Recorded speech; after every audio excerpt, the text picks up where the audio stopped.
Imagine growing up in a small, modest home with limited resources and endless dreams. This is the story of countless young visionaries, but one in particular stands out: Howard Schultz, the man behind Starbucks. From his humble beginnings in Brooklyn to creating a global coffee empire, Schultz's journey is a testament to the power of resilience and vision. How did a boy from a working class neighborhood turn a simple coffee bean store into a beloved brand recognized around the world?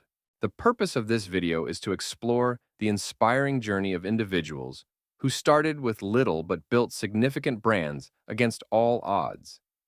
We'll uncover the key principles and strategies that propelled them forward, including the importance of embracing challenges, finding inspiration, building a unique brand identity, prioritizing customer experience, innovating, and demonstrating perseverance. By sharing these stories, we aim to motivate aspiring entrepreneurs and anyone facing obstacles to believe in their dreams and take actionable steps toward their goals. So let's start the story. Howard D. Schultz was born on July 19th, 1953, to Ashkenazi Jewish parents, Fred and Elaine Schultz, in Brooklyn, New York. His father was a truck driver while his mother was a receptionist. Howard has two siblings. Schultz grew up in the Canarsie public housing projects.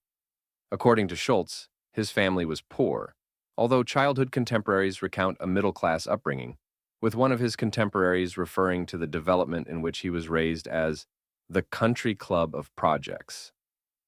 Schultz spent his time after school at the Boys Club of New York. He is active in the Boys Club of New York's alumni.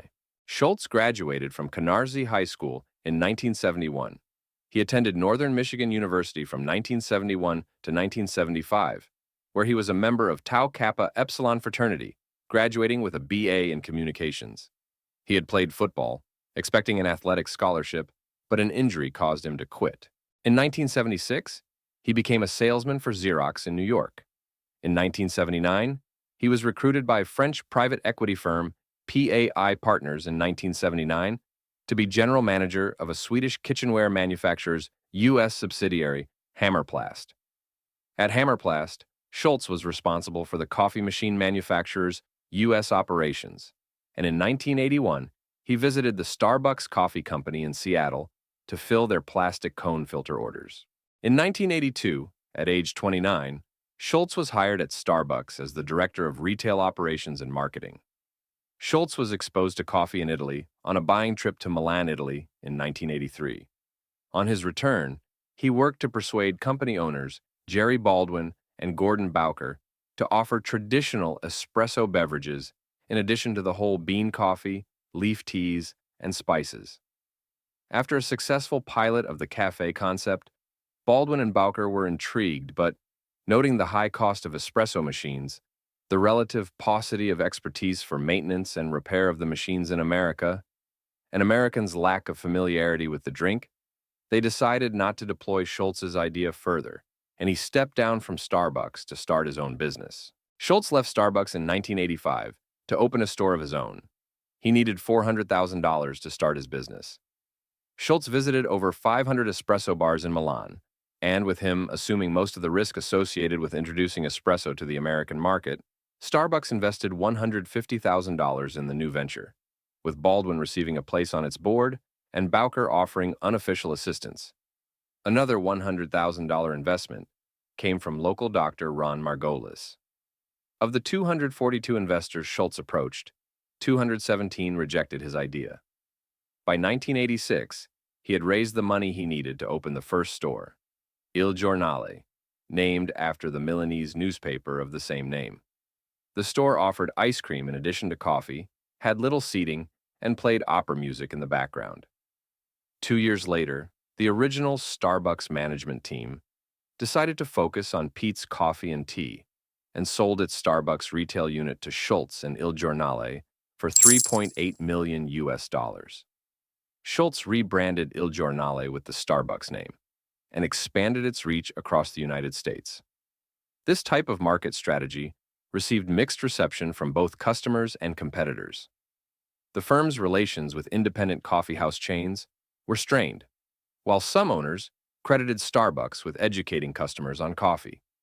Schultz did not believe in franchising and made a point of having Starbucks retain ownership of every domestic outlet. Schultz's positioning of Starbucks as a social hub is widely seen as introducing the second wave of coffee culture in the U.S., particularly in Seattle.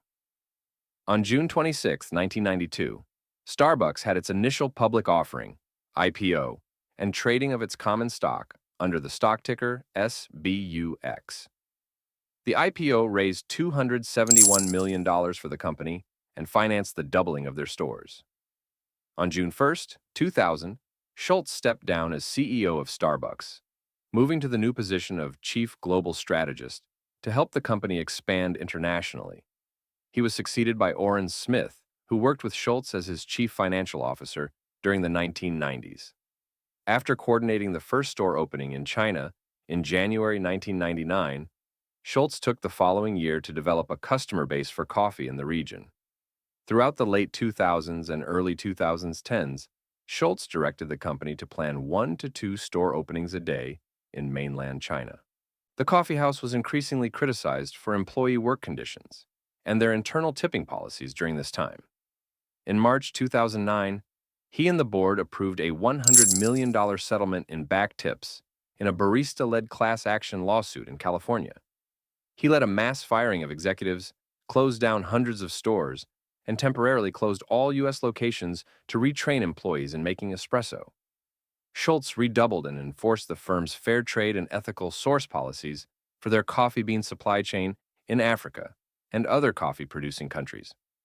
In the succeeding 2 years, he doubled their annual purchase of fair trade coffee, up to, by some estimates, £40 million. Schultz arranged the appointment of the coffeehouse's first chief technology officer. At this time, Schultz was earning a total compensation of $9.7 million, which included a base salary of $1.2 million and stock options granted of $7.8 million. On March 20th, 2023, 2 weeks before he was projected to turn the leadership of the company over to incoming CEO Laxman Narasimhan, Schultz stepped down as interim CEO of Starbucks. Schultz appeared before the United States Senate Committee on Health, Education, Labor, and Pensions on March 29, 2023. The journey from a poor boy to a successful entrepreneur is marked by resilience, vision, and an unwavering commitment to excellence. Howard Schultz's story, like those of many others, reminds us that with determination and the right strategies, anyone can turn their dreams into a thriving brand. Whether it's embracing challenges, prioritizing customer experience, or continuously innovating, the path to success is paved with hard work and passion. So, the next time you feel overwhelmed by your circumstances, remember these stories. Your journey is just beginning, and who knows, you might just be the next big success story.